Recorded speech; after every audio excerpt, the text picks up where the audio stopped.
Adam, you ready? Yes. Okay. Good afternoon, ladies and gentlemen. Welcome to the special press conference organized by the People's Progressive Party. With me here is former president and executive committee member of the party, Comrade Bharrat Jagdeo. He will be making an opening statement, after which we will be taking questions. Comrade Bharrat. Thank you, Zulfi, and thank you for coming today. I gather Saturday is a low day. People don't turn out much to press conferences, so I'm very pleased that so many of you are here. Since I had my last press conference here, it has been an interesting week, and I expected some attention to be given to what I said, but I didn't realize that so much of the top brass in the APNU AFC coalition would have paid that much attention to what I said. And so yesterday I had cause to look at a very interesting press briefing that Mr. Trotman and Harman held, and I made one comment yesterday about it, but I thought that maybe I should host another press conference just to assure my friends in the opposition that some of their concerns and some of their worries will not materialize.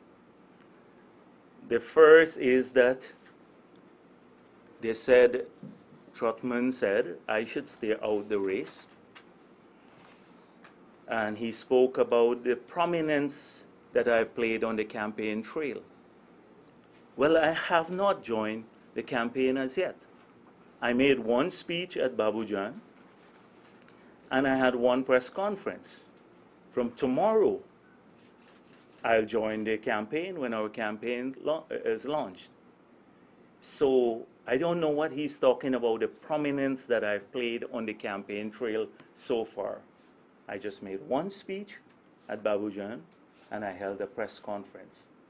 And this is after 3 years of not saying anything to the media, staying away from public life. So I'm very pleased that one speech and one press conference would generate so much worry among the opposition. And the second thing he said, or they said, is that I want to get on the ticket. Somehow I want to get on the ticket for April 7th when the list is handed in. Well, I know they're worried about that, but I'm not on the ticket. I've said that before. I'm not interested in any constitutional post. I'm prepared to help my government, the PPP government, a government that I support, headed by Donald Ramatar, in a capacity where I believe I have some skills. But I do not want a full-time job with the government. I'm not in running for any position. And so I will not be on the ticket, as everyone knows, but they're still worried about it, that somehow I'll spring a rabbit out of the hat and appear on the ticket on April 7th in some capacity. No, they need not worry. So that is not going to happen. And I will not be on the list too. The last time I did not go on the list because I have no intention of going into Parliament. But will I support my party in the upcoming elections? Yes, definitely. And will I be on the campaign trail? Yes. And I don't think it's Trotman or Harman who will determine whether I will be on the campaign trail or not. It's the executive of the People's Progressive Party, and they have already made that decision. They've asked me to be part of the campaign trail. And we are one ticket. Donald Ramotar is the presidential candidate. Elizabeth Harper, the prime ministerial candidate. The PPP is contesting the elections. I'm supporting that ticket. So they're worried about prominence on the campaign trail. I don't know where it's coming from because I have not joined the campaign trail as yet. I made one speech at Babujan, and I had a press conference after 3 years. So it is quite, I also would like to deal with some other issues that came out after the press conference, because I saw a number of prominent figures in the opposition. They took issue with some of the things I said. So Carl Greenidge, he gave a long explanation, long, convoluted, justifying explanation about the failures in the 80s and early 90s, the failed economic strategy that the country pursued. He did not respond to the key issues that I raised. That as Minister of Finance, when the Auditor General was supposed to present the audited statements of the country to him, and he would have taken those statements to the Parliament, he did not take a single statement to the Parliament with a gap of about 10 years. He did not. It's the most unaccountable Minister of Finance in our history. He did not respond to that. He said he made some changes in processes that allowed the PPP from 1992 to start producing their accounts, but they couldn't. The changes he made couldn't have been implemented in any of the 10 years prior to that accounts were not produced for the country. And he still did not respond to the position, my statement, that he prohibited by letter the Auditor General at that time, Anand Gulsaran, from auditing privatization proceeds. And that there was a sinister reason for doing so. The second issue is that he didn't answer is that in his tenure as Minister of Finance, there was the largest growth in the external debt of our country in our history, in the period that he was Minister of Finance, the external debt. The domestic debt, if it's used for monetary purposes, that is sterilization of liquidity, it is not a big issue, because although it's on the Treasury, it's placed on the Treasury in Guyana. In most countries, it's done by the central bank, so it's reflected in their balance sheet, and it's called open market operations. So I do not pay too much attention to the domestic debt, because a lot of the money that's used to sterilize through the issuance of Treasury bills is not used to finance the deficit. It's just used for monetary purposes to keep liquidity in the system at a level that would not be conducive to high inflation. But the external debt, the largest growth came in his era. The third thing is that it was in his tenure that the country was declared uncredit worthy to borrow from anywhere in the world. It was in his tenure. And that is why a structural adjustment program was imposed on the country. So these are just three things. Now, you would believe that he left us a wonderful economy, the way Carl Greenidge and the others speak about it. This is the 1992 budget, the last budget that Greenidge presented, March 30th, 1992. Let me just read you a small section. You can read this for yourself. But the private sector had made some representation that the consumption tax was too high. So he was given an explanation in the budget about their request for a lowering of the consumption tax. This is what he said in his budget speech. The consultants found that consumption tax was paid on less than 1% of materials purchased, and that evasion was widespread amongst almost all categories of businesses. Furthermore, as has been argued by the Ministry of Finance ad nauseum, a great deal of the blame laid at the foot of the consumption tax has been wrongly attributed. The real culprit in many cases has been the overall economic recession rather than the tax. Now listen to that carefully. He's saying the real culprit in many cases has been the overall economic recession rather than the tax. 1992, speaking of an economic recession in Guyana, by his own words. So these are factual things. You can't run from your record. You cannot run from your record. So Greenidge needs to respond to those things. Now he made a series of personal allegations about corruption and everything else.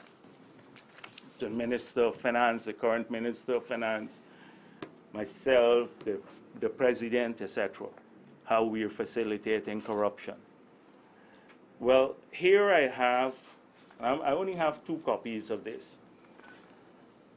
This is a document, a transport. It's dated January 25th, 1993, 4 months after the government had changed. And the transport was issued to Minister of Government Carl Greenidge, a transport for a house in Bel Air Gardens,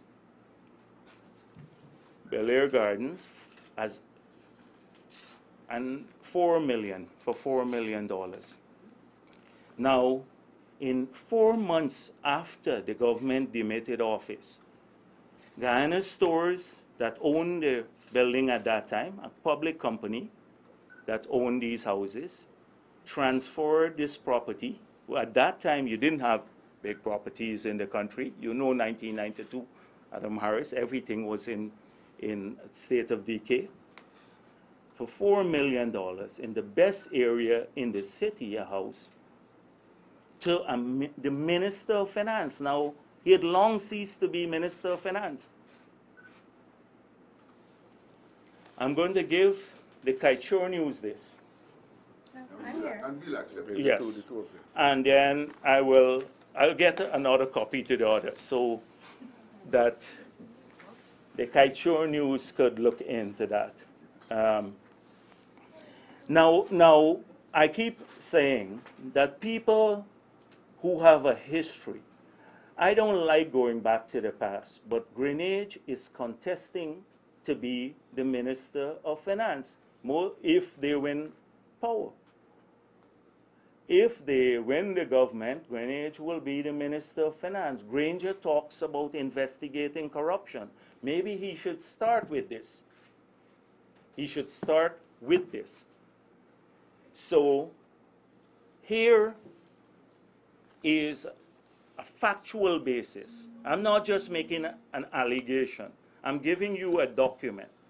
I would love if they do the same when they make allegations of corruption about us. But as I said before, if you are coming to the people and asking for their votes, then you can't run from your record. You can't run from your record.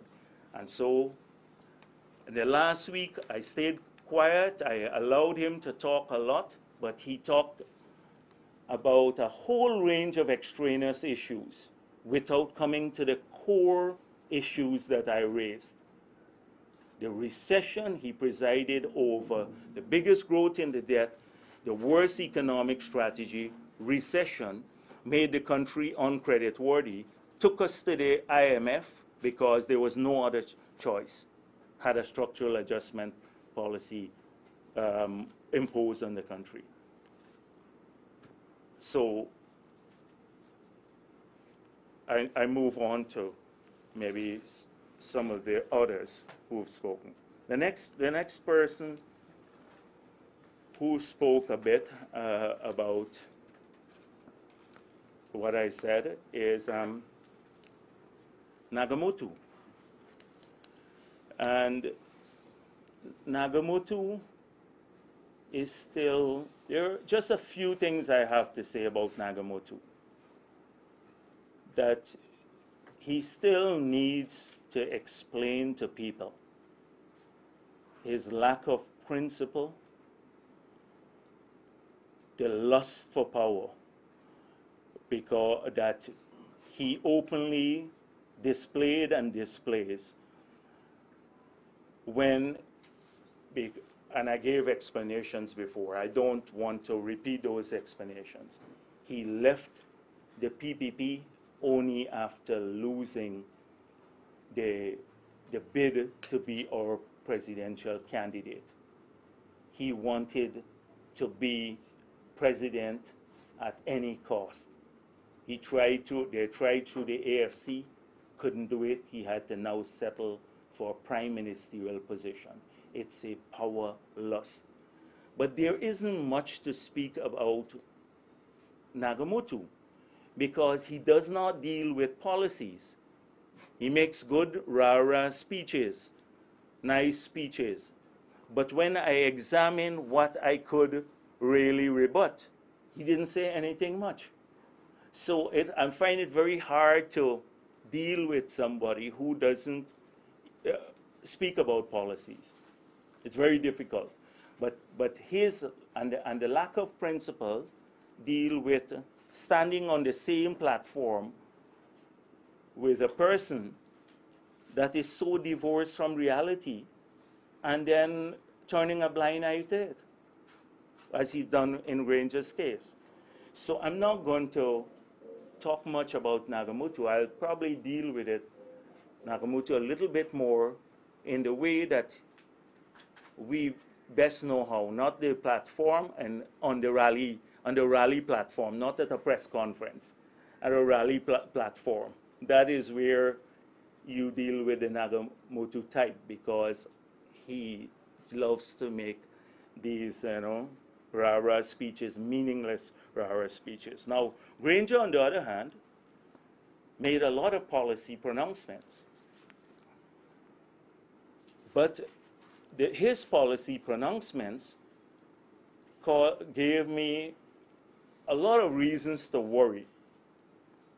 Because, as I said before, he is from another era. So he cannot connect. Maybe we can wait until the music set passes.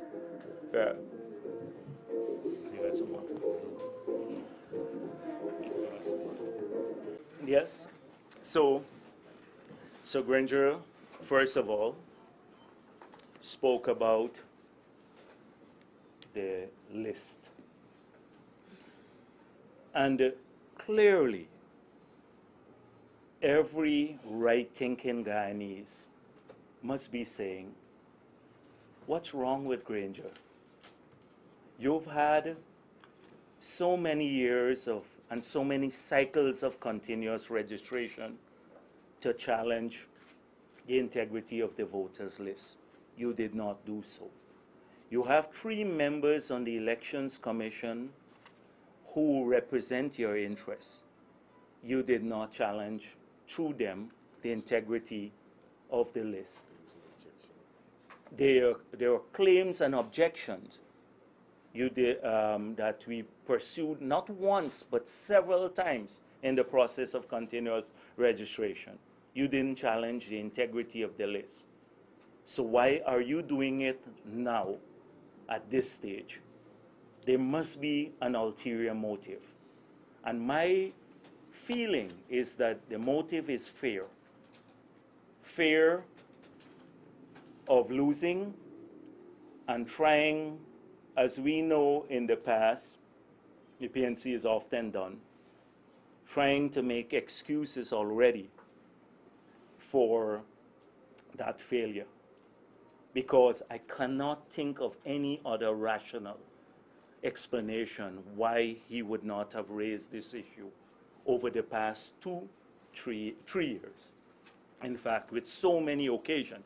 In fact, when the PPP had raised some concerns about the integrity, not the integrity, about some elements in the list, we were criticized by the APNU for saying that we wanted to delay elections. That is why we were raising these issues about the list. And I was pleased at that time that GCOM defended the list.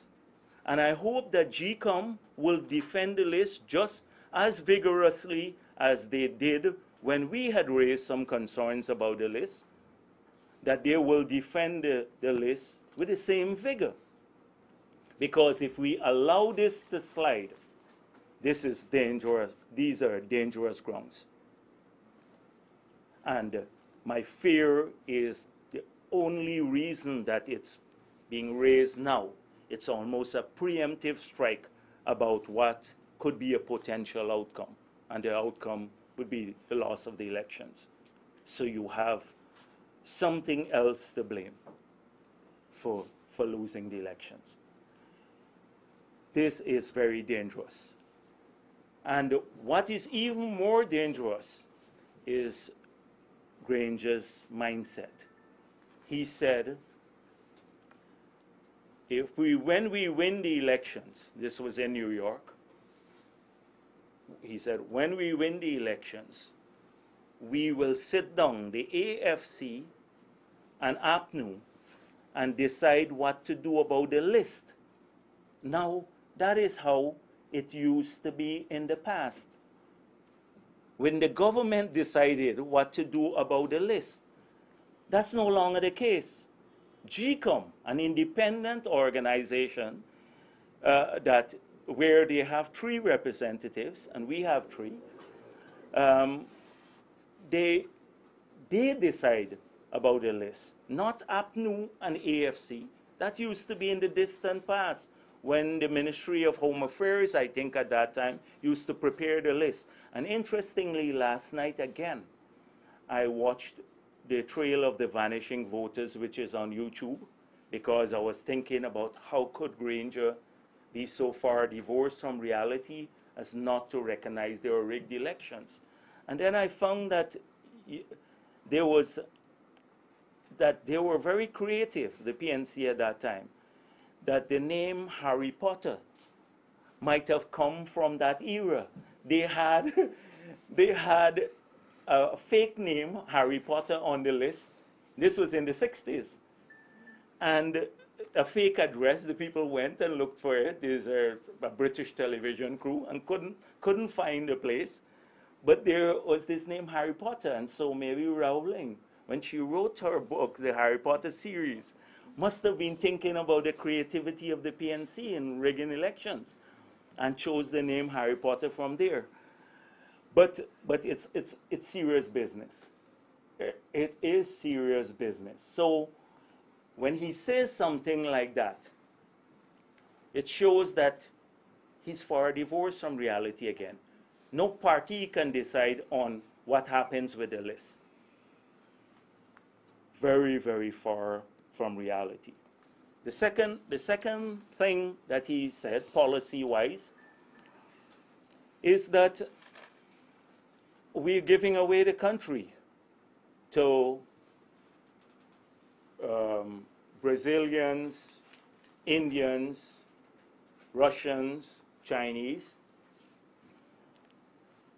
That he said that in London and some other places. Then they go to New York, and they go to the Queens community, and they drop the Indian from it. So we are giving away the country to Chinese, Russians, and Brazilians. They drop the Indian bit because the people who live in Queens are predominantly Indo-Guyanese. And how they're going to change all of this. Well, it's very interesting because today's world has changed. I noticed they didn't complain about the many Canadian companies that are in the mining sector, the many oil companies that have Western origin, there are some Western companies that are in some of the other resource-based sectors. So it meant clearly that they're hostile to people who are not, if you are not Canadian or British or Australian, because we have many of those companies in the mining sector, then you have to be singled out for special treatment, and the treatment is leave the country. Now, this is far divorced from reality again. China's reserve is $3 trillion, over $3 trillion. The United States of America sells a significant percentage of its treasury bills to China. They look for investment from China in the US. Chinese companies are all around the world. People go out to look for investments. We want to chase them away from here. So when we chase them, we should also not have them fund Amaila, and I'm going to come to Amaila in a minute, because we don't want Chinese money here too. It is, everybody recognizes that the BRIC countries, and that's why we sought to develop new relations with the BRIC countries, Brazil, Russia, South Africa, China, India, that these are the emerging economies of the future, that we need to work. They're some of the most dynamic economies, or were the most dynamic economies in the world, that they're getting a larger and larger share of world's GDP and creating world's wealth.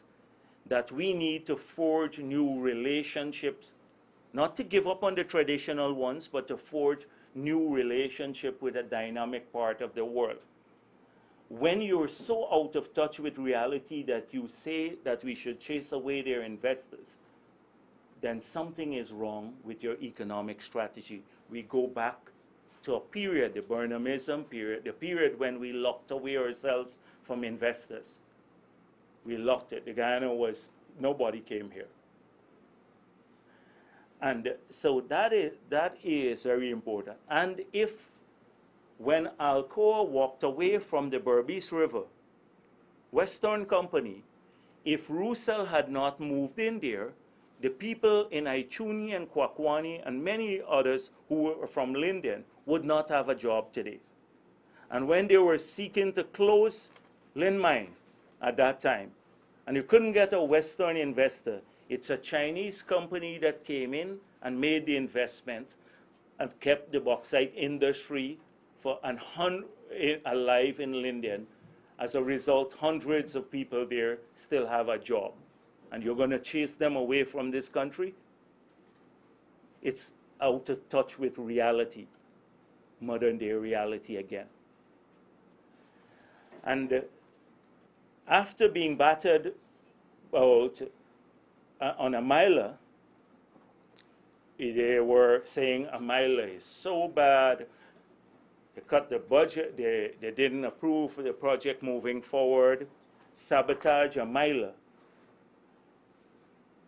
And we asked the question, so if you don't want Amaila, tell us how you're going to supply cheaper energy to people, renewable energy. They do not have an answer. One attempt to answer this was to issue local bonds to fund the project. If you issue local bonds to the value of 850 million US dollars, do you know what will happen to the exchange rate in Guyana? It will just go crazy. Inflation. It will throw the country in economic turmoil because our banking system has grown, but it doesn't have that kind of depth to raise that amount of money. So we thought it's best to get it in investment and loans from abroad, not loans to the government, but loans to the project, because all we're doing is to buy power. So after recognizing that what they were proposing, after we exposed it, was not sustainable, he now switched. I saw at the GMA meeting, Granger now switched to say, we will build Amaila, but we will change some things on the project. I bet he wouldn't be able to change a single thing. But he's come around now after sabotaging for 3 years the project. By next year, actually by the end of this year, Amaila would have been generating power and reducing people's electricity bills, and also the businesses would have had more reliable and cheaper power. By the end of this year, they sabotaged it next year, so 2016. Yeah, so for all these years, to come around now and say we will do it, out of touch again with reality. And so then Granger goes again to say, we will give his ICT strategy, will give a computer to every school child. But you want to give a computer to every child in school, and you cut the budget for a computer to every family.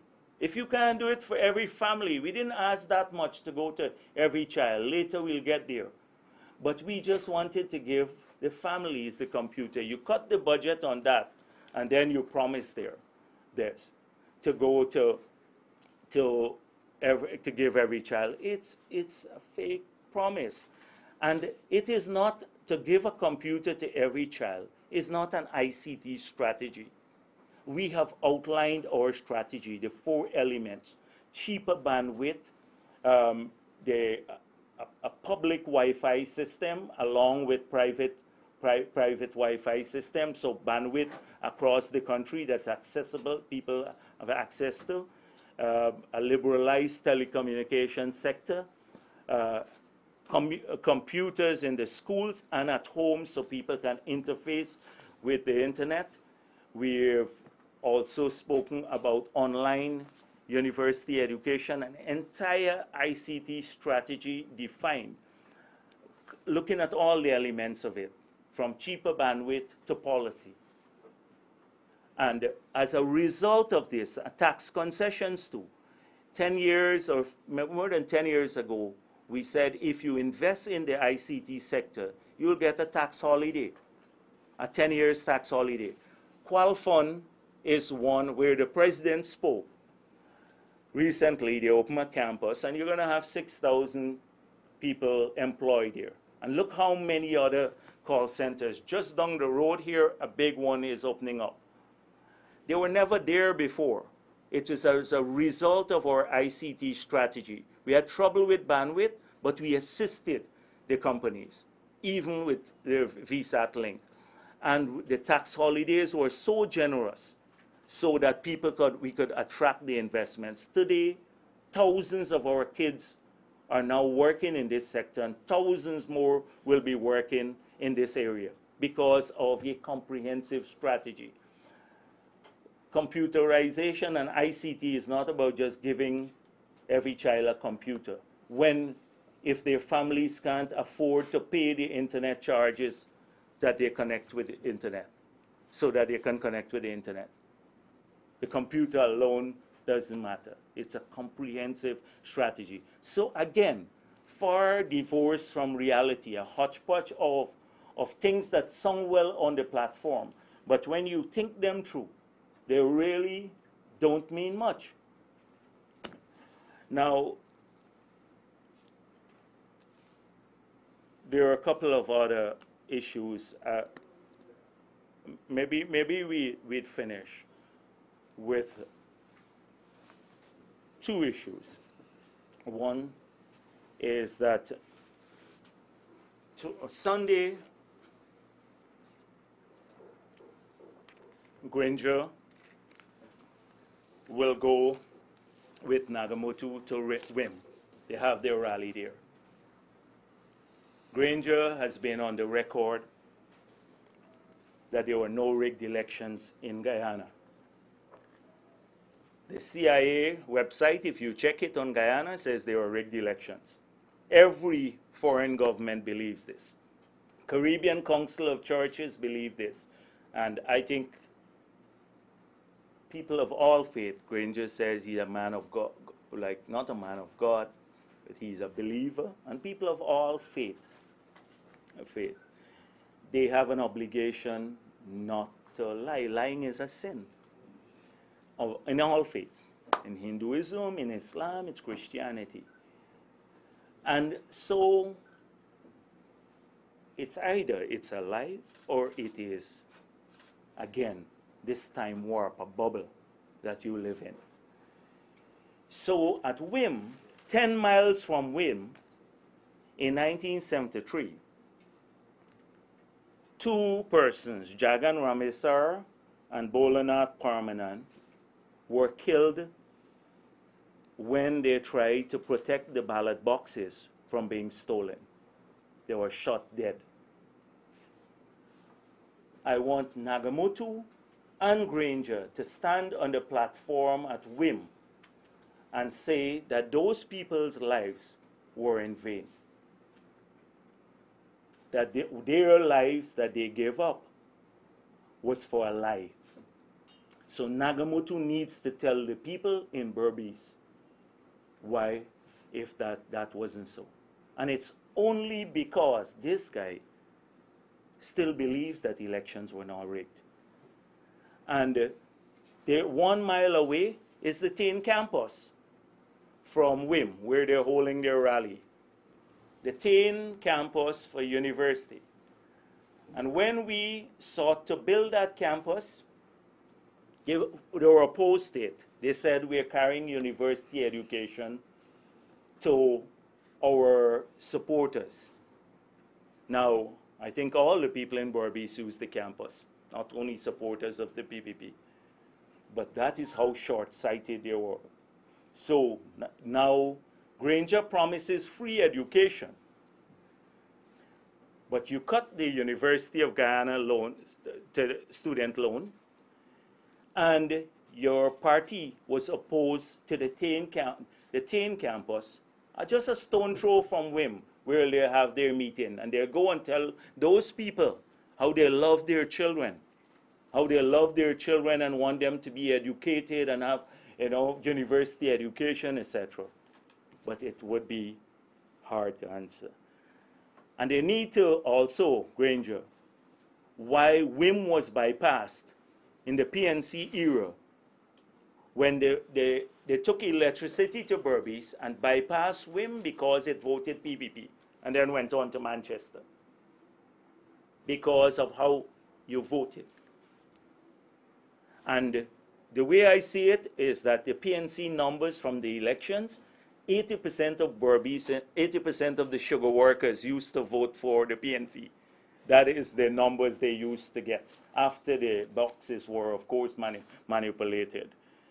And then also, they need to talk to the sugar workers, because a lot of them live around Wim area. About a year ago, them saying that they want to, one of the members of the Apnu coalition said we should shut down the sugar industry. And then they did a bit of damage control. And Granger said, we will not dissolve sugar. Now, sugar is not like you're stirring it in a pot of, coffee or something. Divorced from reality. We will not dissolve sugar. But nothing about policy. the president has outlined a plan for the sugar industry. He says we're going to spend in excess of $20 billion in the next 5 years. Specifics. Says we're going to focus on better husbandry, that is greater productivity from the field. He spoke about mechanization, spoke about retraining of workers for the industry to a mechanized industry. He spoke about making sure the factories, all factories, are efficient and performing at a maximum. He spoke about improved conditions of service for workers. Specifics, not a bland statement, we will not dissolve sugar. Specifics. So a lot needs to be answered. So they need to tell the workers how the AFC promised 20% in the industry and then join with the opposition to cut the budget, and now even conspiring with them to ensure that the $3 billion from GGMC will not go to help the sugar industry. These are some of the issues they should address at whim, because they're going to go there again with the rah-rah and all kinds of stuff. But these are the things that matter in people's lives.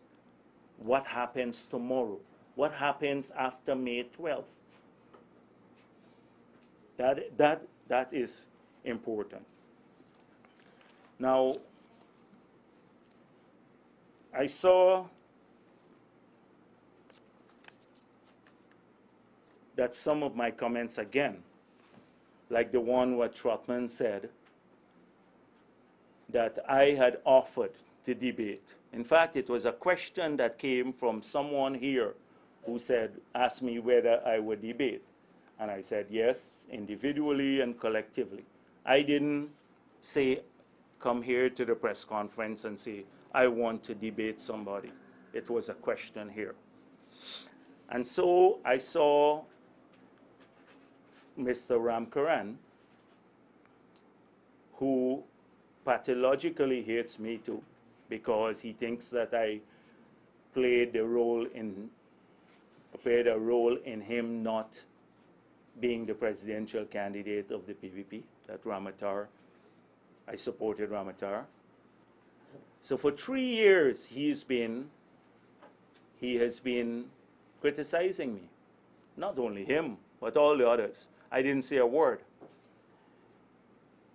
So to stay relevant again, and some people want to stay relevant, I saw he deliberately distorted what I said. Now, let me make it clear about Chedi Jagan and the PVP. If you read my statement, I made it clear that Chedi Jagan's integrity, and I give you the section, I read it out to you a little bit later, what I said. His integrity is above board. That Chedi Jagan is a person of high moral standard. So I saw the criticisms that came from, I think, Chedi Jagan's daughter. And if I felt also, if I tried to put myself in her position, if I felt someone had criticized my father and disparaged him, I'd probably say the same thing or even worse that she said. I'd probably be even harsher.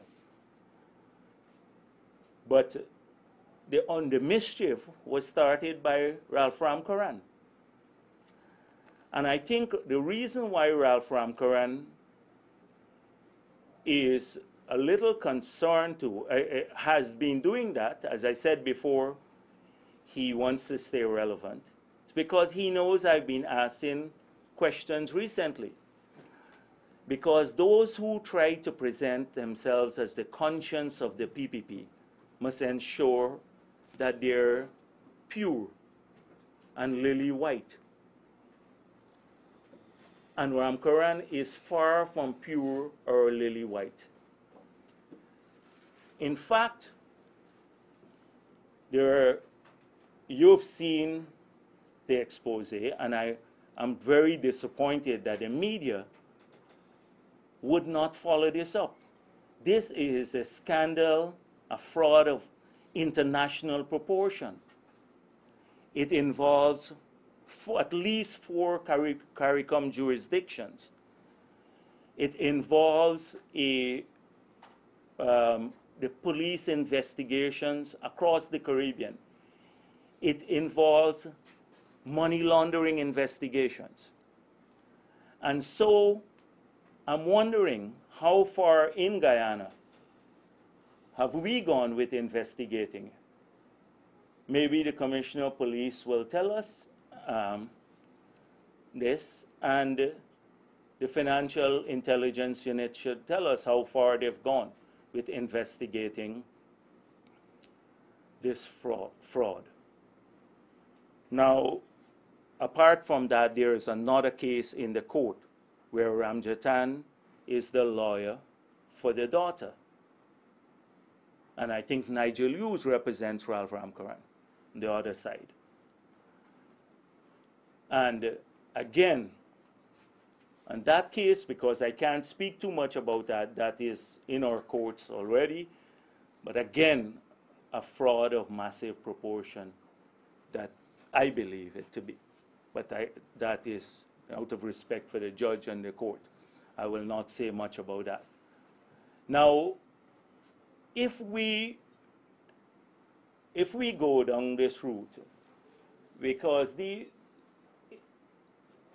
Ramkaran believes that we must cover this up. We must cover this up. And I hope that the courts, given that he's a political commentator, that he has been writing extensively, would not allow him to hide behind injunctions to prevent people writing about it, talking about it, and investigating it. Because some of the political commentators, they can disparage and say all kinds of bad things about other people.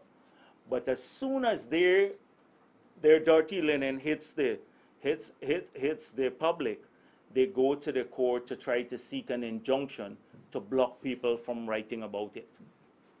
So I hope that the courts will take into consideration that he's a political commentator. And trust me, when this matter is investigated fully, you will see why, some of the reasons why he hates us so much, that we will not cover it up. We will not cover this up. In fact, we will speak out about it. So I expect that some of these people will keep coming after me. Ramkaran and the others. Some of them have an obsession with me, like as I said before. Two engagements after 3 years, and they say, I want to dominate this campaign. 2 engagements in 3 years, a speech and a press conference, and suddenly, because Donald Ramatar has spoken about police reform.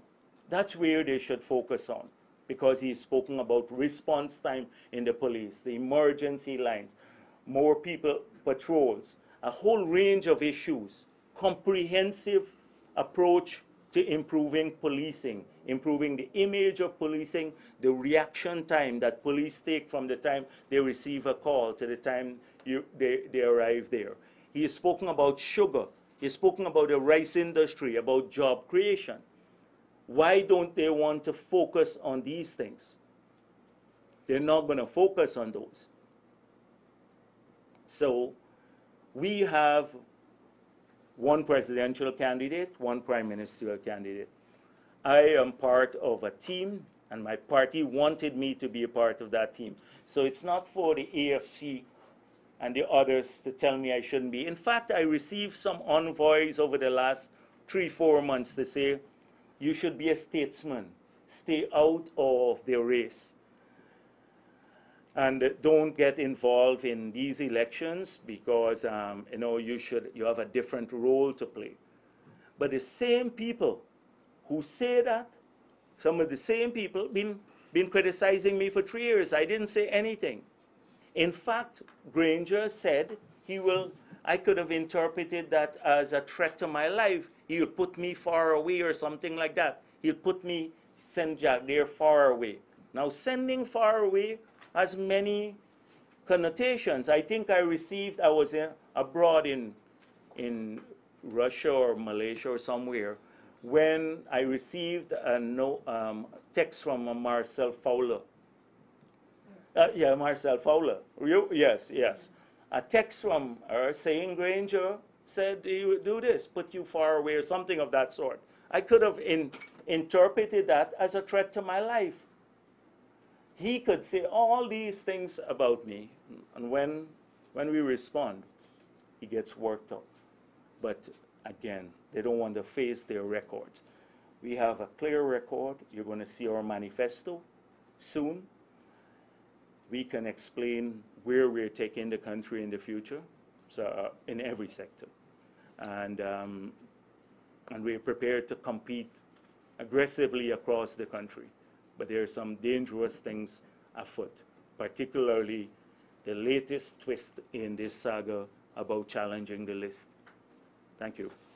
Thank you very much. Here you have former president. We have Krakai Chur. And then we're on wave, yes. Good afternoon, The sir. whole dissertation there. No, sir. Okay. Good afternoon, Kiana Wilbur, Kitra News. Sir, you spoke at length about the record of Mr. Greenwich. I just want to bring you to the present. Yes. At any point in time, did you ask the finance minister to face his record as it relates to the IFMA systems not being fully implemented, the abuses of the contingencies fund, abuses of the consolidated fund, the Public Procurement Commission not being established after so many years, non-implementation, no prosecution of the AML bill, and if I should say lastly on one of my lists, our Auditor General's report is actually the thickest when you compare it statistically with the other reports of the Caribbean region as well as with the You gotta go back there. question. No. Just let me, so I can go through all of the issues. You want AML, Auditor General report. I listed as first the non-implementation of all of the phases of the IFMAS program, the abuses of the contingencies fund, which is documented, consolidated funds, the non-establishment of the Public Procurement Commission. Okay, all right. I got those. Yeah, I got all of them. One question. Since you've gone through all of those, the answer will take a long time. So I'm just allowing you one question. This one here. Let's start with the Public Procurement Commission. The Public Procurement Commission is one of several commissions, 6 commissions that we established in the new Constitution. And that new Constitution is, when they talk about change, that Constitution which was passed under the PPP is one of the most progressive in the world Constitution. It has 5 rights commission, it has the Procurement Commission. It gives even these commissions the powers of sanction over the executive, which happens rarely in other parts of the world. It establishes 4 standing sectorial committees. Then we established a 5th one on security, but on foreign affairs, on economic services, social services, etc. It then allows Parliament a say in the appointment of all these service commissions, the judicial service, public service, police service, etc. It reduced the powers of the president, put in term limits. One of the most comprehensive constitutions in the world and changes. Progressive. The commission, for you to have a commission in place, we can't do like in the past. You have to have agreement with both sides. Donald Ramatarakan tomorrow morning, like in the past, cannot go and say, I will establish the Public Procurement Commission. He cannot do that because you require agreement. And like with so many things else, we don't have agreement on issues surrounding Parliament. So take, for example, the two top posts in the country. In the past, before this constitution, the president had to consult with the leader of the opposition, and then once the consultations are completed, then he appoints the leader of the Chancellor of the Judiciary and the Chief Justice. We changed the consult word to agree. The result of it is that for the past maybe 10 years, 12 years, we have had the two top posts in our judiciary without security of tenure because the opposition will not agree. Will not agree. So what about that? What about them agreeing to the president's choice for the Chancellor and the Chief Justice? It is, a lot of things have changed. So the Public Procurement Commission is different than the Procurement Board. What we did along with that, we passed the most comprehensive procurement legislation, which is within the purview of the executive. It doesn't require opposition agreement. The legislation I mentioned before replaced 4 pages from 1920 something, 28 I think, another 3 pages from the 1950s, and a few ST, Secretary to the Treasury, decisions from the 70s. That was the framework for procurement in Guyana. We replaced it with a comprehensive act. That act it says that we have to tender in every case, excepting if it's proprietary goods. Secondly, that once there is you have a vetting process, that the bid must go to the lowest responsive tenderer, the price, lowest responsive. So you have to test for capacity, and then the bid must go. It defines how it should work. That if the bidders are not satisfied with the results, they have the right of appeal. We establish an appeal procedure. If they're not satisfied with that, they can go to the courts. Fourth, that the information there will have to be announced and published. Fifth, we took the cabinet out of the award of contracts. That was when I was there. The cabinet out of the award of contracts and gave it a no objection rule. The cabinet doesn't award any contracts anymore, approve contracts. If the cabinet disagrees with the recommendation from the Central Tender Board, which is a technical body, it must say why. It needs to write them and say why. And it cannot say, well, we don't agree with number one, give it to number two. It has to send it back to the tender board with an explanation. In the past, the cabinet could have done anything. That is what we changed surrounding procurement. So in spite of the fact the Public Procurement Commission was not established, we made, because of the fighting at the Parliament, we made significant changes to the environment for public procurement today. That's the first one. I'm just starting. The AML, well, how could you ask us this question? The money laundering bill, I see the opposition says, one of their first acts when they, or if they win power, is to pass the anti-money laundering bill. Now, what version of this bill they're going to pass? Because we presented to the Parliament a version of the bill that is FATF compliant, that is CFATF compliant, that they did not vote on. We got advice from abroad. We put that the recommendations. We inserted those recommendations. We took it to Parliament. So, what version will they pass? Because if they pass any other version than the one that we took to Parliament, we'd still be in the same trouble. So they will like the Amaila Fall again. It was through vindictiveness, and there are others who think that they may have been induced not to pass this bill because by characters who don't want a strong bill of that nature to succeed in this country. And so they will now come back and pass a bill that they made such a big hullabaloo about. Big hullabaloo about. So it is the worst thing. Now, we need to do more prosecutions. You're right about that the prosecutions should be done, more of that. But I know that from when I was there, that there was a lot of sharing of information across jurisdictions about financial issues. So the findings in the banking system, etc. Can't say more.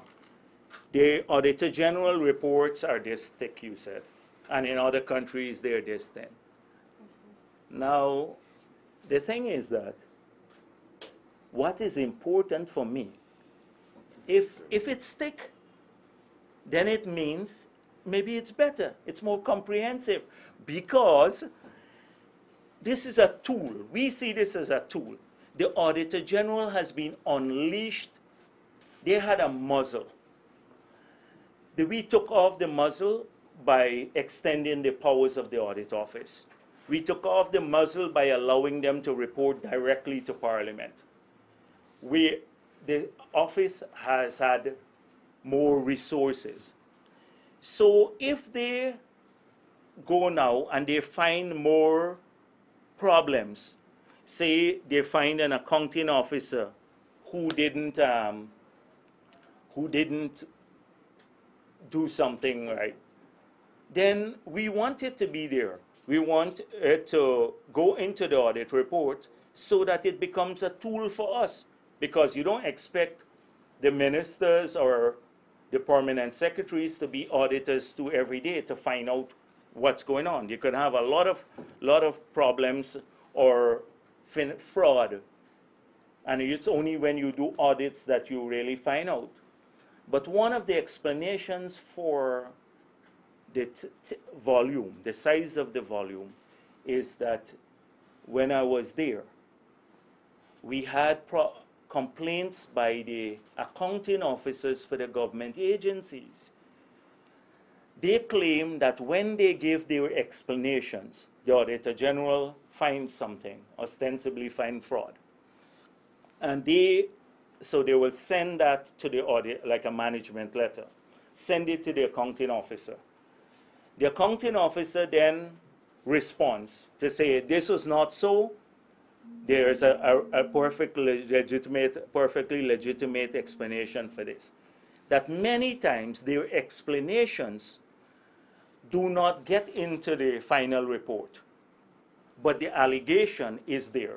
So we insisted that they attached to the audit report, I don't know if it's being done now, the explanations from the accounting officers. So when the Public Accounts Committee is chaired by the opposition, that they will see both the audit report and then they will see the detailed explanation of the accounting officers. So if it's not reflected accurately in the audit report, then they can make their own judgment. This is what we had required. I don't know if that is one of the reasons why it might be this huge now.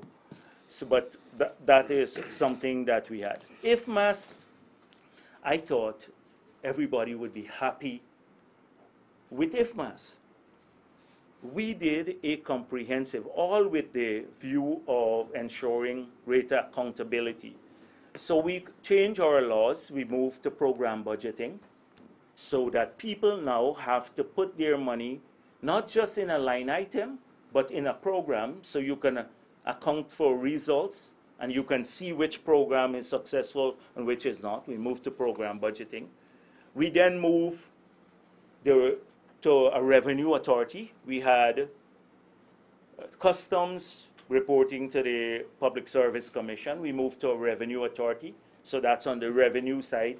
Then on the expenditure side, we moved to program budgeting. So then we said we needed an automated system to trace all transactions, which used to be manual. So sometimes you needed, in the early days, 28 entries to complete one transaction. So we said, how can it be simplified, yet maintaining the integrity of the process? Today, almost all government expenditure, in fact, all government expenditure goes through IFMAS and it's recorded. We have several modules. There may be one module that still has problems because of data, etc. But we have had 5 or 6 modules that have been implemented. And I think if you go into the Ministry of Finance today and say, how much money was disbursed to the Ministry of Health, they don't need to search her paper. They can then go to the computer and find it immediately, how much was disbursed, what it was disbursed for, etc. It is a huge improvement. Now the Treasury functions, do we need to improve on Treasury function? This is a constant improvement. At one time, we wanted to go with the New Zealand model, where a totally radical model. And then we realized that we were even with the IFMAS, the early years, we didn't look enough at the design, so we automated processes that were unnecessary. So rather than had a conceptual look at it and simplify it and then automate it without losing the probity and integrity of the system, we automated some of the old processes. So it was like running an old thing on a new engine, an old vehicle on a new engine, which was subsequently changed. Lots of changes have been made. Now, let's go to abuse of the contingency fund. She asked me, I got to answer the questions. If you ask me the questions, I'm going to answer questions. Abuse of the contingency fund. No, sir. Could I just... No. I'm answering when I'm done answering, because I don't want anybody to say I'm not giving answers to questions that you've asked. You asked the questions, I'm responding. So I don't know about the abuse of the contingency fund. As far as I've seen, that there have been specific rulings from the courts when the opposition claimed that there has been an abuse of the contingency fund. There's been one ruling recently, but in the last 3 years. And every time they've gone to the court said the finance minister has acted properly. There's been one ruling recently as it relates to, because of the issue of no budget and stuff like that. So there is that one ruling. But the Minister of Finance has tremendous powers under the Act. You don't expect the minister to stop paying wages and salaries across the public service because there's a law of necessity. If the opposition doesn't appropriate money for wages and salaries, should they shut down the whole public sector? I think the law and the Act allows him to do this, and the doctrine of necessity allows him to do that, to make sure people are paid. So I don't see major abuses. Maybe I shouldn't go on too much. Let me give a couple of others. I'm not clear about something. No, but we'll come back to you a little bit later. Let me give Dennis. Mr. Jagdeo, how do you reconcile your position or your comment earlier in your opening statement that Mr. Granger says that he wants to basically get rid of some categories of foreign investors? Those are my words. Oh, your words. He did go on to say that he's not against foreign investment. Yeah. Also, what your comments about Dr. Jagan's integrity and honesty and so on, is this an attempt to repair what you would have said earlier about his lifestyle and his house and so on? Are you trying to backpedal? No, I'm not backpedaling because there is, in the first case, there was never an issue of me questioning his integrity. So why would I have to backpedal on an issue where I never questioned his integrity? And I know that that is the thing that the hostile media would want to focus on, and I don't mind because I can take that stuff and I'll come back at it over and over again to hide Granger from the key issues. But I never mentioned that, never questioned it, and so there is no need to backpedal because there was no question about his integrity and him being corrupt or his commitment to the cause. There was absolutely no question in my mind. When I spoke about that, I said it was distorted, and that if I had not been here in this country, the daughter doesn't live here, and I myself had read Ram Karan's article, I would have probably reacted even worse than her. That is what I'm saying, that if he read his article, and I'm saying also further that Ram Karan did that because he has an axe to grind. That is what I'm saying. So I do not need to backpedal because there was no questioning of his integrity. I'd be the last person to do that. Chedi Jagan, when I was appointed me as minister in my 20s, Chedi Jagan, I traveled with him, just the two of us alone, to many countries. I've seen him. I know of his integrity. I've worked with him. He took me into the executive of this party, not the central committee of the party, when I had not even contested the elections for the central committee, because he asked the central committee to include me there. And so I know, working closely with him, I've traveled with him many, many times. I'd be the last person to ever question Jagan's commitment to cause, his integrity, or anything of this sort. So anything has to be, anything of that sort that comes up has to be in people's head, that Ram Karan had, or it has to be sinister. What's if, Granger? Oh, Granger, yeah, well then why did he single out? Why did he have to single out? Why couldn't he say that I'm not opposed to investments, but I want to have a second look at the investment framework about these people who are in the resource sector? He singled out these countries: Chinese, Brazilians, Indians, Russians. 4 of the 5 BRIC countries. I don't know if we have any South African company here, but he singled out these 4 countries. He could have, when we have also investment agreements with oil companies that are not North American companies, she should want to have a look at everything, all of this. No, I said he. No, did I? No, I said he. Yeah, well, I didn't. Right. Did I say what? He should want to have a look at it. Oh, but that is, that's not an issue. He should, Mr. Granger. Mr. Granger. So maybe it's because I'm like thirsty and dehydrated a bit. A quick question, Mr. Jagdeo. But if offers afford a 13% salary increase for government employees, as has been touted by Mr. Nadu, 13? 13 is an unlucky number, Nagamutu. I don't know where Nagamutu comes up with this. Ask Nagamutu what will 13% mean in dollars term. You want to bet if you ask him now. He could go and find out now. But if you call him and say, what does this mean? How much would it mean in dollars term? He wouldn't know.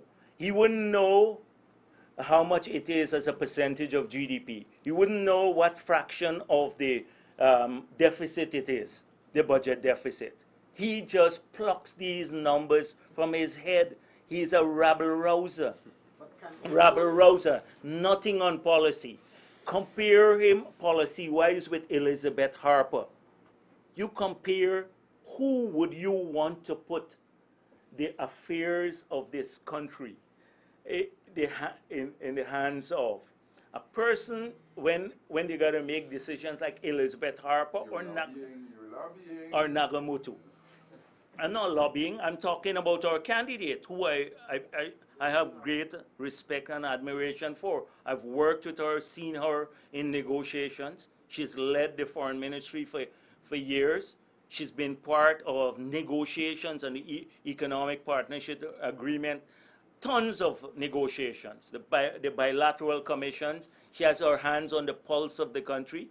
Who would you want to put your future in, your hands in the future? Now, Ramatar and Harper, or Granger and Nagamutu? we haven't said whether we could afford it, whether the country's treasury. The thing is that I'm not going to even give Nagamutu any serious consideration.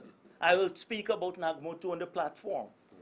Maybe tomorrow you'll hear me talk about his 13%. Sir, Adam Harris, Prime News. In your opening statement, you spoke of no auditing of privatization proceeds. Is it the same thing continuing, for example, in the case of NISL? We don't know how much money NISL has. There is no control over its spending. And if I could slip into this, you spoke of Greenwich's $4 million house 4 months or 5 months after he demitted office, his transport.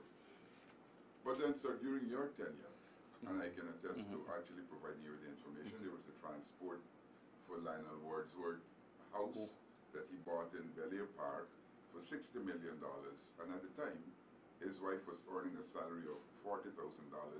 Greenwich at the time was earning a salary of $28,000 in '92. Who is Wordsworth?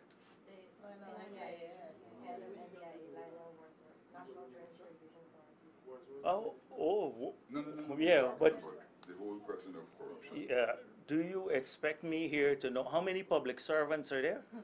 No. How many houses, and what about, do I know if Wordsworth, I don't have a clue this Wordsworth finances. Wordsworth is not my friend. He is not a colleague of mine. He is not a minister of the government. He heads a project. What do you expect us to know? How would I know if he borrowed the money? No, I know.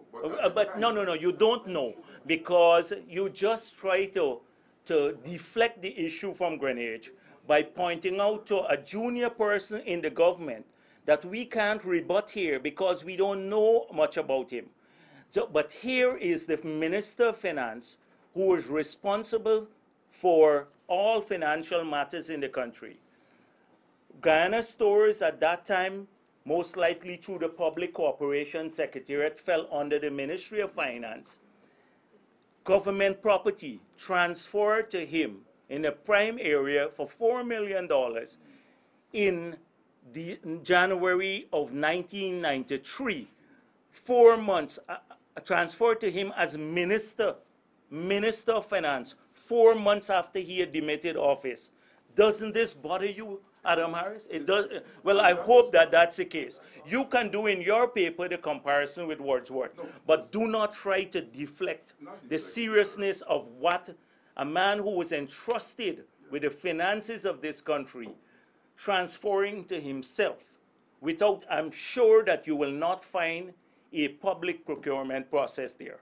So, but I brought this issue to you while you were Well, president. there were lots of issues that you might have brought, and I might have sent it somewhere else. I don't even recall that, because there are lots of things I don't recall that get gets published in the Kaichor News too. How I own some airline and all kinds of stuff.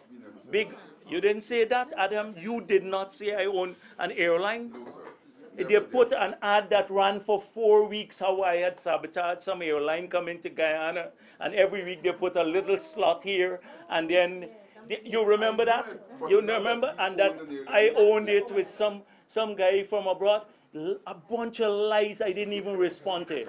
I didn't respond. 3 years, a bunch of lies, and I don't respond. And you're coming here to ask me about deflecting from Grenada. I'm taking 3 more questions. Kaichor, this No. Those from different media houses. I got 2 from Kaichor already. Yeah, you didn't answer the initial question. No, Nissel. Winston Brassington has spoken 100 times on the Nissel accounts. The Nissel accounts are up to date as far as I know. The Nissel accounts are up to date. Why do you keep saying that Nissel? Is not accountable. Nissel accounts are up to date. Anyhow, yes. Marcel Thomas, Stabrook News. Yes. Taking you to the Grenade argument with Adam. My question is, as it pertains to you, are you, Dr. Jagdeo, prepared to justify how you were able to acquire your first home on a presidential salary, on the background or backdrop that you had said that you didn't have much money to give to the then Mrs. Jagdeo, if I'm correct. That's one.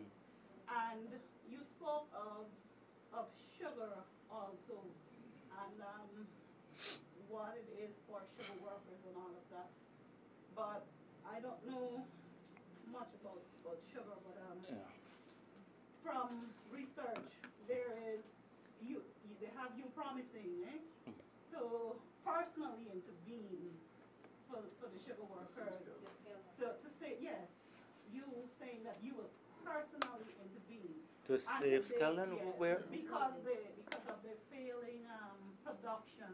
You had it going from 250 tons to 350 tons per hour. Per hour? The other way around. The other way around. From 350 to 250. Oh, The dropping. No. What about the personal intervention? I don't understand that. You said that if this fails, if the modernization of the sugar development program fails, Yeah. I will intervene. Personally intervene to ensure that Skeldon is successful. Yeah, yes. How you then, in essence, failed those persons that you said that you would have intervened for, because of it you have not. Yeah, well, maybe I should have intervened a bit more. But let me make it clear that sugar is a challenge. Clearly, Skeldon has problems and Skeldon needs to be fixed. The board at that time made a decision to go with a particular contractor. We had Tate and Lyle to be the project manager. Tate and Lyle. So we had a top-notch company to be the project manager to ensure the quality of the work. Because Jagdeo could not decide on design specs and all of that. We needed Tate and Lyle. Tate and Lyle was the project manager throughout. We have had issues, particularly with the pump dump that was sourced out of Miami, etc. So there are specific issues that need fixing. We sought to fix these things from time to time. I did try as president to fix those things, to initiate meetings, etc. Clearly, we still have to fix some of them because the factory is not running the way it should run. And it has potential to do much more. But sugar's problem is much more complex. The Belize went out of sugar, or problems in Belize. Jamaica scaled back, Barbados went out of sugar, Trinidad and Tobago went out of sugar. St. Kitts, you recall, came out of sugar because our cost of production is still high, and we still have the challenge with the cut in the European Union prices by about 36%, which led to us earning about 40 million US less per annum for the industry. So that is a major problem. It is the market and the price at which we receive sugar. What do? Do we say, let's get out of sugar? If we get out of sugar, like the opposition wanted to, if we get out, the entire Berbice region, not just the sugar workers, but the shopkeepers, the taxi drivers, almost everyone, because it's the biggest thing in the economy there in Berbice. It will affect everyone. So we have to find a way. We don't have a choice, but to find a way to make sugar work. There are some key things that we have problems with. Labor, sometimes not enough labor. So mechanization can help to solve that. Clearly, our fields have not. So it's not just the factory, because Skelton is one factory. The fields are not that productive. So we need new varieties, as the president spoke about this already, increase productivity of the fields. We need to make sure that the other factories, that we invest in the other factories so that they too can become efficient. We need to fix Skelton, as I said before. We need to move to maybe a distillery and refinery. The president spoke about this already, to broaden the sources of income for sugar, because we can't just do from the sale of sugar. So if you ask me, have we managed to fix Skelton? No, we have not fixed it as yet. We need to fix it. But it's a crucial part of the recovery process in the industry. And we are prepared to work on it, to support the industry like we did in the bauxite communities. Up to now, we're supporting the bauxite communities with billions of dollars of electricity subsidy. Billions of dollars every year of electricity subsidy. We don't hear much about that. So we are prepared to work to fix sugar, because sugar is not just about Berbice, it's about the economy. Sugar is still a big contributor to the economy, still big source of foreign currency earning, still big source of jobs. It's not something that you dissolve only in teacups. My thing, yes, I'm prepared, but not to the Starbuck News or anyone else. I am prepared to do that, because that's what I said. If people earn their money honestly, why should they be worried about living in any, or building a nice house? I see they speak about the size of my pension and the size of my salary. It was Christopher Ram comparing it with somebody else. But when it was the same for Otto Chung, why wasn't it a problem? Otto Chung got 7/8 of my salary when I was president. I'm getting 7/8 of Ramatar's salary. Do you know how much it is? You know, right? It is about 1.5 million. Do you know that Granger collects about $600,000 a month? And Granger said that for 8 months Ramatar didn't hold the parliament. And for 8 months he collected his salary from the parliament. That's $600,000 a month. 580 something, Adam. Don't try to make the 20,000. Okay, all right. You know it. I'm glad that you know it. You never published it though. And the conditions, the other conditions of service that Granger has, the security and the payment for his office and a ton of other things, and medical benefits too. You don't publish those things. So I served 12 years as president. I served 12 years as president. A person who served 5 days can get the same conditions that I'm getting. The Attorney General makes the same salary like the president, and I get 7/8 of that as my pension.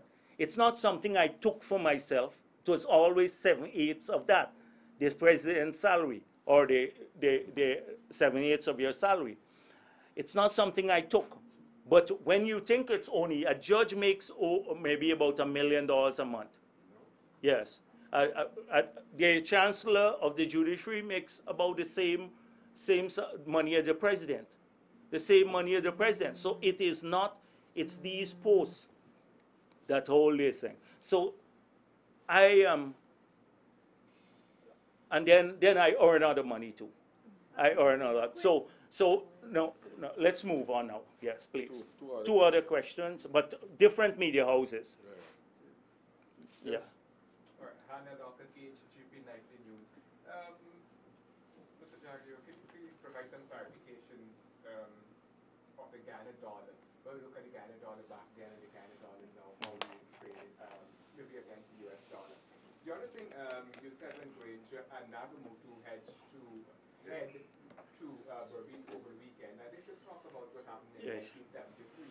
Would you talk about what happened back in 2002 under this very government? We had several young black men and so on disappearing without an inquiry coming from this government to provide explanation to mothers and so on, who might be going out and vote, they might want some explanation what's happening. And also, if Ram Karan was still a member of this party, would he be provided any cover, any cover-up, or would it be been seen? No, the last one, no. Not from my side. So the last one, no. Absolutely not. You talk about 1973. It's not like I want to go to 73. But what I said, listen carefully, listen. Yeah, listen. I said Granger in 2015 is saying, 2015, that elections were never rigged in this country. Contrary to fact, to reality, to what everyone knows. I'm saying he's either doing this for two reasons, that he's out of touch with reality, or it's a falsehood. He's lying. So when they go to Wim, 10 miles down from Wim is a place, is a village in 1973 where two young men tried to prevent the stealing of the ballot boxes, and they were killed. And Granger was in the army at that time. And so could they tell the people in Berbice and Wim, when he stands on this platform, if he still believes that elections were not rigged? Because if he maintains that, he's saying that those two guys, the two persons who were killed. Three. A policeman was killed, but you never mentioned that. Okay, well, that's better. Yes, I'm glad that you mentioned three. I'm glad Adam Harris, perfectly right. So that 3 people were killed, and it was around the ballot boxes. One was a policeman. Yes, right. Yeah, so that is what I'm saying. Now, that's a reasonable thing. It's not like I'm going back to 73, etc. I'm saying tell the people in Wim.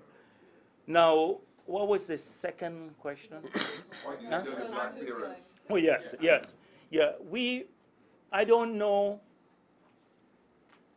I would say to people, anytime we want a comprehensive inquiry into what happened, we should do it. Once and for all, what happened to not just young black kids, but any kid who get killed. We should have an inquiry into everything maybe. Let's start the mother of all inquiries. Let's start from how the guns were given to the PNC, to 150 guns, and how they ended up in the hands of the criminals in 2004. And the same period you're talking about, how they ended up in the hands of criminals in 2004. That Granger still doesn't want to help us get back those guns. So that's one. Let's go to Buxton. Let's see about all the policemen who were killed, and let's find out about who brought weapons from Suriname and gave it to the criminals there. Okay, let's do that. Let us examine all the charges of extrajudicial killing in the country. Every single charge of extrajudicial killing by Phantom Squad, by any other squad. Let us do, well, we did the Linden. The Linden is already done. Because, but again, there were charges too there that didn't really substantiate. But we can redo Linden. Let's do one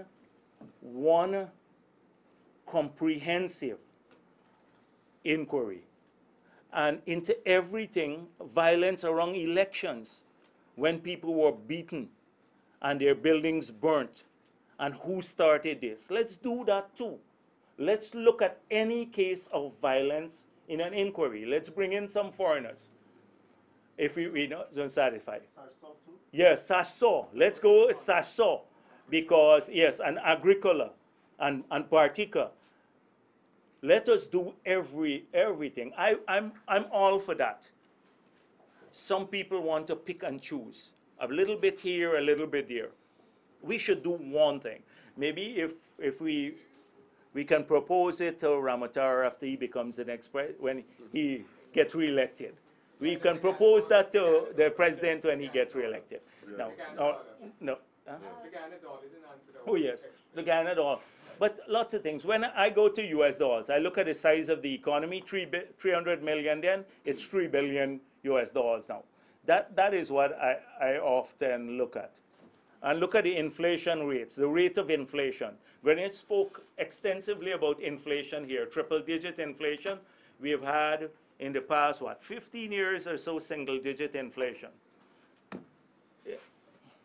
Kurt Campbell, News Source. Mr. Jagdeo, Yeah. just wanted to What's take his you name? back. Kurt Campbell, News Source. This is a new one too? Gordon Mosley. Gordon I want Mosley. to take you back quickly to the first question that was asked by my colleague, because you spoke extensively.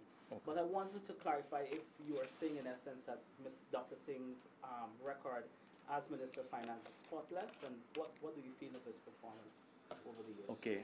I think Ashni Singh is a bright young man. I think he has done a great job as Minister of Finance. And I think that he's been the subject of a vicious campaign by several persons because they can't get their way of shutting down the country. Because effectively, what they tried to do was to shut down the country so that people couldn't be paid, there wouldn't be funding for many programs, etc. And because it so happened that he's the Minister of Finance, had it been any other person, they would have gone after him. They have made this about an accountability issue rather about procedures. And so when you have disagreement over procedures, you go to the courts interpret the issue. But they made it look like Ashni Singh stole the money. So every time you hear them speak about sending Ashni Singh to jail, the police have made it clear that if you think that he's breached procedures, that's a civil thing. There's no criminal liability or anything of that sort. And I do not think he has breached any civil law. But they have made it look like Ashni Singh is a thief. And he is not. He is a person with great integrity. They do that as a campaign to make PPP people look that way. A campaign.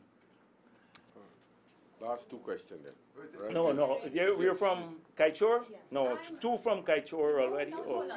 Now, he is the editor of Kaichor News, yes. He is the editor of Kaichor News. I'm also from Kaichor. Oh, no. Well, no, anyone else, I give Kaichor News two. Adam Harris is from Kaichor News, and this young lady is from Kaichor News. I gave, anyone else? Chronicle, yes, Chronicle. Yeah. Dr. Jagdeo, you talked about corruption, and you say the allegations against the PP is that they facilitate corruption. But what is your position on the perception of corruption at certain levels? It does exist.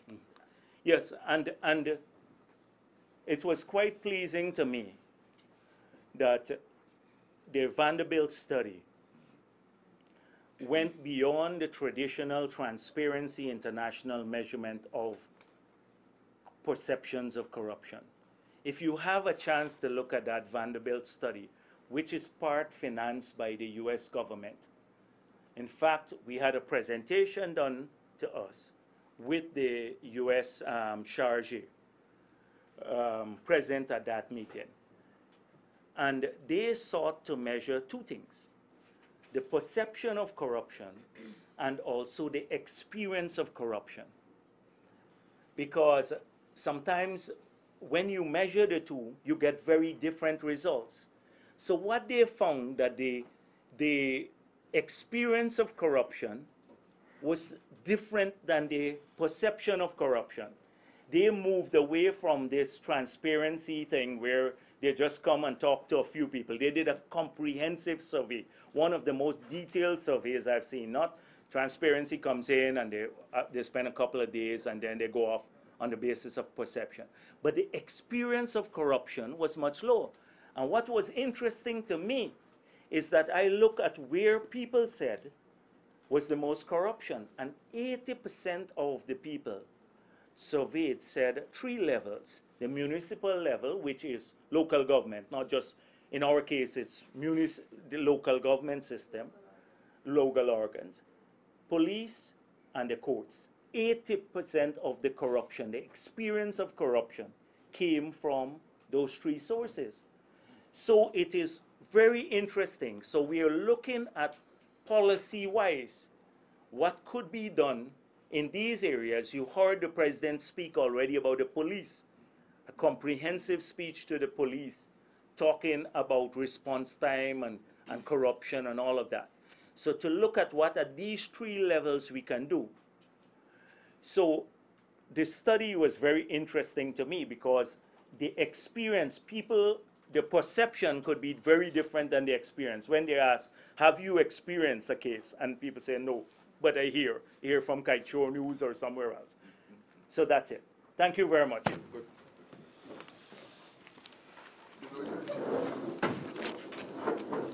You should give us more time, Yeah, more.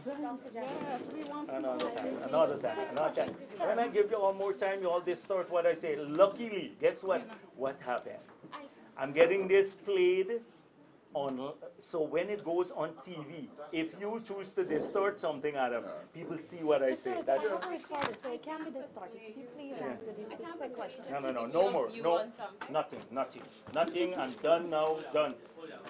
Done. next week. Totally. Yeah. Well, After this rally? whenever. I'm Very doing it. disappointing. Okay, welcome. You know, the word thing, I remember it complaining. But I don't remember. There were lots of things you probably gave me, but I don't know. We never had an